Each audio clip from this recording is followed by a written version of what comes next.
The infinite architecture, the narrative of the Gnosis of the light explained.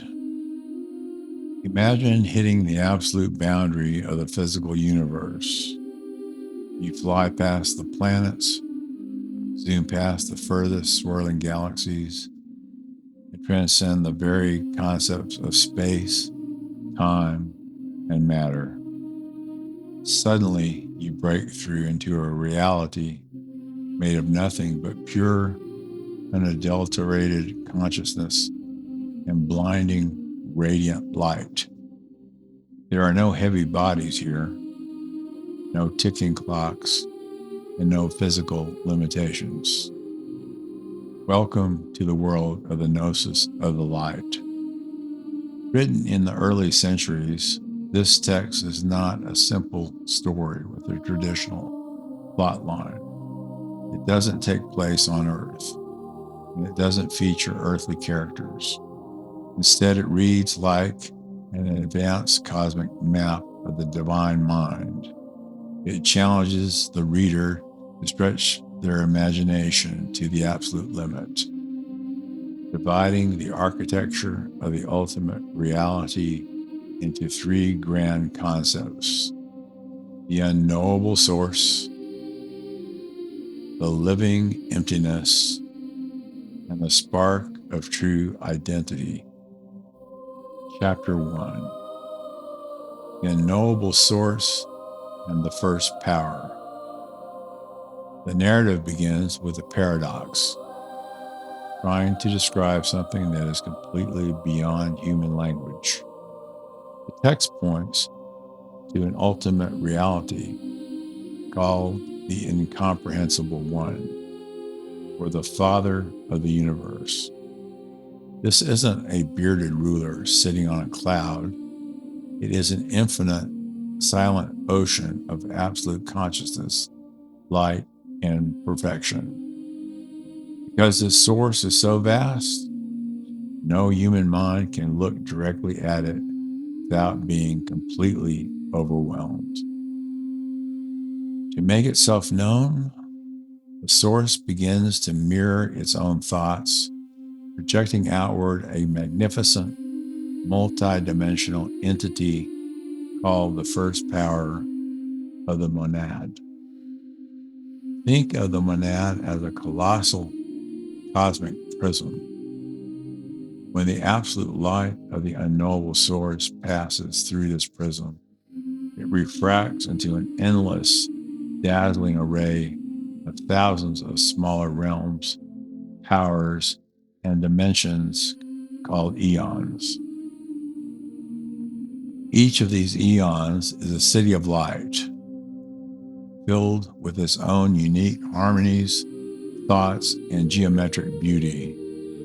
Everything exists in a state of perfect crystalline unity, completely untainted by the chaos, darkness, or decay of our physical world. Chapter 2: The Living Emptiness and the Hidden Blueprint. As the text maps out this immense spiritual geography, it introduces a fascinating concept: the Setheus. This is a powerful, organizing cosmic force that acts as the master architect of the light realms. Setheus breathes life into the vast expanses, establishing order and creating what the text calls a living emptiness, or a grand world where consciousness entities can exist and grow.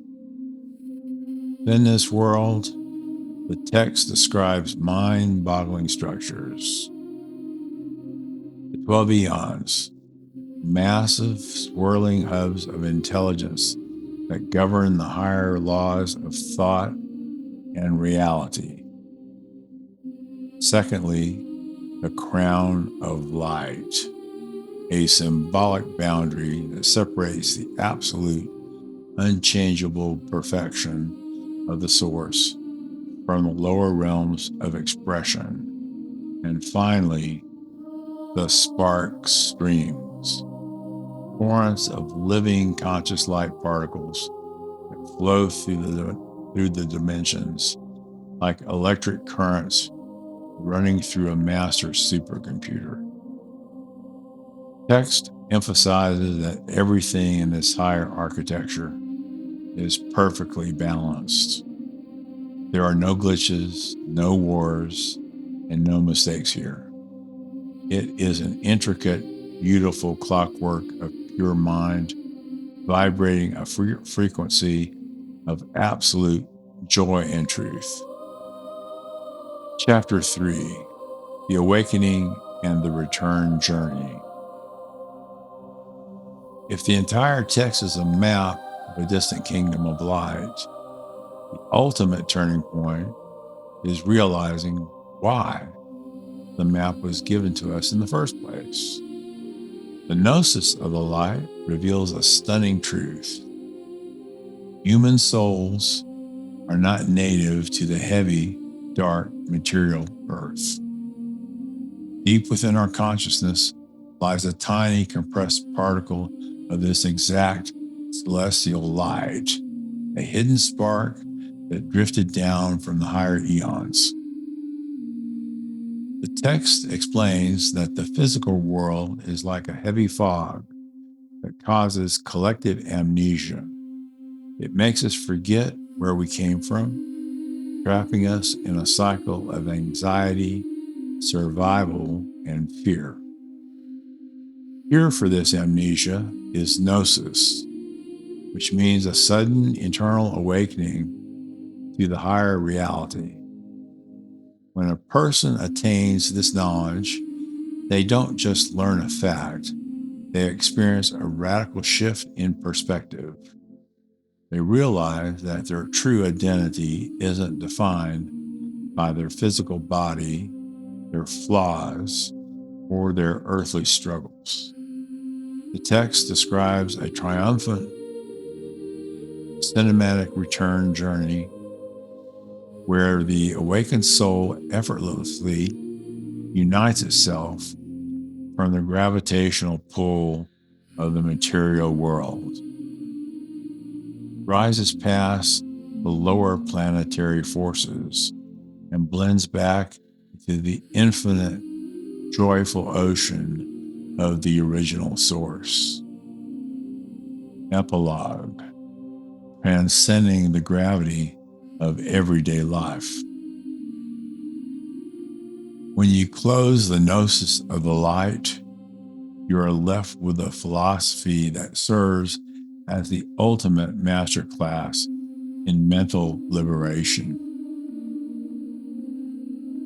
When you enter a hyper-fixated, fast-paced modern world, this text offers an incredibly grounding perspective. Society constantly tries to tell you that you are defined entirely by the material surface. Your grades, your physical appearance, your job title, or how much money you make.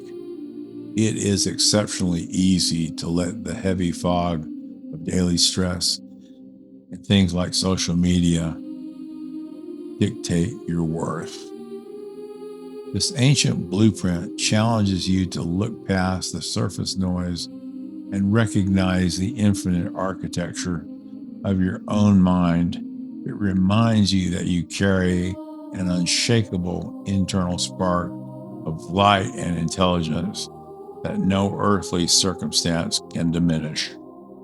By cultivating deep self-awareness, staying focused on what is genuinely true, and refusing to let temporary anxieties trap your thoughts, you can rise above the daily chaos and live with a mind that belongs to the highest realm.